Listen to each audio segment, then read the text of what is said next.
கோவை புதூர் விளையாட்டு மைதானத்தில் கட்டடங்கள் கட்ட தனியாருக்கு ஒப்பந்தம் விடப்படுவதை கண்டித்து அதிமுக மற்றும் பொதுமக்கள் சார்பில் கண்டன ஆர்ப்பாட்டம் நடைபெற்றது.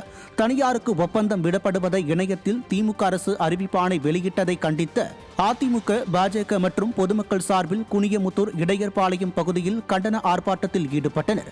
திமுகவிற்கு எதிராக கண்டன முழக்கங்களை எழுப்பி போராட்டத்தில் ஈடுபட்ட 100க்கும் மேற்பட்டோரை விடிய அரசின் கேபிள் துறை கைது செய்ததால் அப்பகுதியில் பரபரப்பு ஏற்பட்டது. இன்றைக்கு எந்த விதமான முன்னறிவிப்புமே இல்லாமல் வீட்டு வசதி வாரியத்திற்கு சொந்தமான அந்த A1 கிரவுண்டை டெண்டர் விட போகிறோம், அது நாளைக்கு டெண்டர் நடக்க போகுதுங்கிறத எல்லாருக்கும் சொல்லிட்டு யார் எடுக்க போறா டெண்டரு? பப்ளிக் டெண்டர் விட போறான். எந்த பப்ளிக் கிட்ட இருக்கு கோடிக்கணக்கில் பணம்?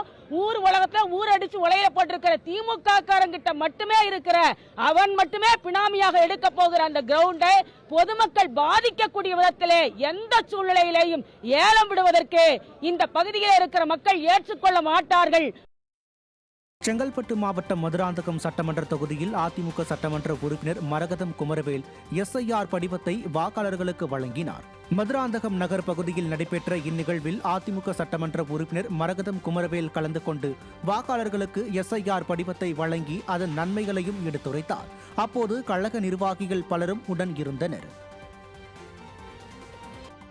திருவண்ணாமலை மாவட்டம் வந்தவாசி வடக்கு ஒன்றியத்திற்கு உட்பட்ட பகுதிகளில் நடைபெற்ற வாக்காளர் பட்டியல் சிறப்பு தீவிர திருத்தம் பணியை முன்னாள் அமைச்சர் முக்கூர் சுப்பிரமணியன் மற்றும் வடக்கு மாவட்ட செயலாளர் தூசி மோகன் ஆகியோர் ஆய்வு செய்தனர். வந்தவாசி வடக்கு ஒன்றியத்திற்கு உட்பட்ட கிராமங்களில் வாக்காளர்களுக்கு SIR படிவங்கள் வழங்கப்பட்டது. இந்நிலையில் இப்பணியை முன்னாள் அமைச்சர் முக்கூர் சுப்பிரமணியன் மற்றும் வடக்கு மாவட்ட செயலாளர் தூசி மோகன் ஆய்வு செய்தனர். அப்போது அம்மா பேரவை மாவட்ட செயலாளர் சத்தியவாடி பாஸ்கர் ரெட்டியார், அம்மா பேரவை ஒன்றிய செயலாளர் முனைவர் கோ ஜெயக்குமார், வந்தவாசி வடக்கு ஒன்றிய செயலாளர் முனுசாமி உள்ளிட்ட கழக நிர்வாகிகள் உள்ளிட்டோர் உடன் இருந்தனர். கோவை மாவட்டம் வடக்கு சட்டமன்ற தொகுதிக்கு உட்பட்ட நாச்சிமுத்து நகர் கிருஷ்ணா காலனி அருகில் புதிதாக அமைக்கப்படும் சிறுவர் விளையாட்டு திடலுக்கான பூமி பூஜை நடைபெற்றது. சுமார்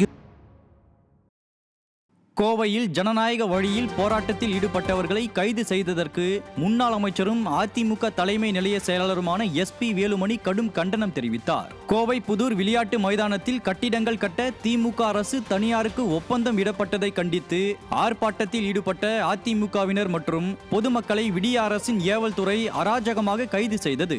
இந்நிலையில் கைது செய்யப்பட்டவர்களை முன்னாள் அமைச்சரும் அதிமுக தலைமை நிலைய செயலாளருமான SP வேலுமணி நேரில் சந்தித்தார். அதைத் தொடர்ந்து செய்தியாளர்களை சந்தித்த அவர் கோவை புதூர் விளையாட்டு மைதானத்தை பணம் சம்பாதிக்கும் நோக்குடன் தனியாருக்கு ஒப்பந்தம் இடுவதாக திமுக அரசு அறிவித்ததற்கு எதிர்ப்பு தெரிவிப்பதாக குறிப்பிட்டார். மேலும் ஜனநாயக முறையில் அனுமதியுடன் போராடியவர்களை கைது செய்ததற்கு அவர் கடும் கண்டனம் தெரிவித்தார். நீண்ட காலமாக விளையாட்டு மைதானம் அங்கே பயன்படுத்தப்பட்டு வந்திருக்கிறது. இந்த மைதானத்தை இப்பொழுது திமுக அரசு ஏலம் விட்டிருக்கிறது. அந்த இடத்தை இப்போ பார்த்தீங்கன்னா இன்றைக்கு விற்கக்கூடிய நிலைமைக்கு எனக்கு திமுக அரசு வந்திருக்கிறது. மிக கடுமையாக வன்மையாக கண்டிக்கப்படக்கூடிய இந்த செயல். இதுக்காக பொதுமக்களும் அதே போல் அதிமுகவும் பாரதிய ஜனதா கட்சி மற்றும் பொதுமக்கள்லாம் சேர்ந்து இன்றைக்கு காலையில் நேற்றே வந்து காவல்துறையிட்ட அனுமதி கேட்டாங்க. அப்போ கோயம்புத்தூரில் அனுமதி இல்லை, இடைவாளம் பிரிவில் தான் அனுமதி இருக்குது, அங்கே நீங்கள் பண்ணிக்கலான்னு சொல்லி அந்த பகுதியில் இன்றைக்கி ஆர்ப்பாட்டம் பண்ணாங்க. இன்றைக்கி காவல்துறை எந்த இடம் சொன்னாங்களோ அங்கே தான் வந்து ஆர்ப்பாட்டம் பண்ணாங்க. ஆனால் இன்றைக்கி திமுகவுடைய வற்புறுத்தலால் இன்றைக்கி ஜனநாயக ரீதியாக இன்றைக்கி போராடிய நியாயமான அந்த போராட்டத்தை போராடிய இன்றைக்கி சகோதரர்களை, தாய்மார்களை, அதே போல் இன்றைக்கி பொதுமக்களை கைது செய்து இன்றைக்கி திமுக அரசு இன்றைக்கு கைது செய்திருக்கிறது. திமுகவுக்கு தோல்வி பயம் வந்துவிட்டதால் SIR-ஐ எதிர்ப்பதாக முன்னாள் அமைச்சரும் சட்டமன்ற எதிர்க்கட்சி துணைத் தலைவருமான RB உதயகுமார் விமர்சித்துள்ளார். மதுரையில் செய்தியாளர்களிடம் பேசிய அவர் திமுக SIR-ஐ வைத்து தமிழக மக்களை குழப்பி வருவதாக சாடினார். தமிழகத்தில் சட்டம் ஒழுங்கு சீர்கெட்டு உள்ளதாகவும் நிரந்தர DGP-யை கூட நியமிக்க முடியாத இந்த ஆட்சியில் ஒட்டுமொத்த காவல்துறையும் முடங்கி கிடப்பதாகவும் எதிர்க்கட்சி துணைத் தலைவர் RB உதயகுமார் கடுமையாக விமர்சித்தார்.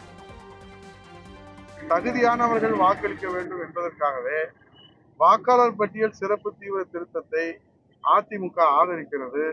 மேலும் இந்த எஸ்ஐஆர் குறித்த உண்மையை மக்களுக்கு எடுத்துரைக்கவே அண்ணா திராவிட முன்னேற்ற கழகம் சுப்ரீம் கோர்ட்டுக்கு தங்களையும் வழக்கில் இணைத்துக் கொண்டிருக்கிறது. திமுக எஸ்ஐஆரை பற்றி தவறாக கூறி மக்களை குழப்பி வருகிறது, வதந்தியை பரப்பி வருகிறது.